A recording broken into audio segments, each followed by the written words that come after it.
नमस्कार दोस्तों, आज की कथा है कल्कि अवतार की कथा। कब होगा, कैसे होगा।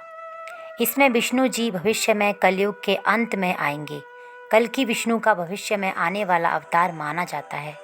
पुराण कथाओं के अनुसार कलयुग में पाप की सीमा पार होने पर विश्व में दुष्टों के संहार के लिए कल्कि अवतार प्रकट होगा। कल्कि अवतार कलयुग के अंत के लिए होगा। यह विष्णु जी के अवतारों में से एक है। जब कलयुग में लोग धर्म का अनुसरण करना बंद कर देंगे, तब ये अवतार होगा। कल्कि की कथा कल्कि पुराण में आती है। इस पुराण में प्रथम मार्कंडेय जी और शुक्रदेव जी के संवाद का वर्णन है।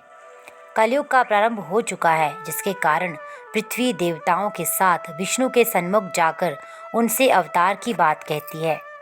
भगवान विष्णु के अंश रूप में ही संभल गांव में कल्कि भगवान का जन्म होता है। उसके आगे कल्कि भगवान की दैवीय गतिविधियों का सुंदर वर्णन मन को बहुत प्रसन्न और सुंदर अनुभव कराता है। भगवान कल्कि विवाह के उद्देश्य से सिंहलदीप जाते हैं। वहां जल क्रीड़ा के दौरान राजकुमारी पद्मावती से परिचय होता है। देवी पद्मिनी का विवाह कल्कि भगवान के साथ ही होगा। अन्य कोई भी उसका पात्र नहीं होगा। प्रयास करने पर वह स्त्री रूप में परिणत हो जाएगा। अंत में कल्कि व पद्मिनी का विवाह संपन्न हुआ और विवाह के पश्चात स्त्रीत्व को प्राप्त हुए राजगण पुनः पूर्व रूप में लौट गए। कल्कि भगवान पद्मिनी को साथ लेकर संभल गांव में लौट आए।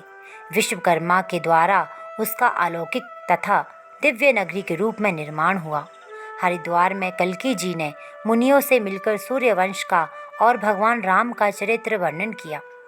बाद में शशिध्वज का कल्कि से युद्ध हुआ और उन्होंने अपने घर ले जाने का वर्णन है, जहां वे अपनी प्राणप्रिय पुत्री रमा का विवाह कल्कि भगवान से करते हैं। उसके बाद इसमें नारद जी आगमन, विष्णु यश का नारद जी से मोक्ष विषयक प्रश्न, रुक्मणी व्रत का प्रसंग और अंत में लोक में सतयुग की स्थापना के प्रसंग को वर्णित किया गया है। वह शुकदेव जी की कथा का गान करते हैं। अंत में दैत्यों के गुरु शुक्राचार्य की पुत्री देवयानी और शर्मिष्ठा की कथा है। इस पुराण में मुनियों द्वारा कथित श्री भगवती गंगास्तव का वर्णन भी किया गया है। 5 लक्षणों से युक्त यह पुराण संसार को आनंद प्रदान करने वाला है। इसमें साक्षात विष्णु स्वरूप भगवान कल्कि के अत्यंत अद्भुत क्रियाकलापों का सुंदर व भावपूर्ण चित्रण किया गया है। नमस्कार दोस्तों, तो कैसी लगी आपको ये कथा? ऐसी और कथाएं सुनने के लिए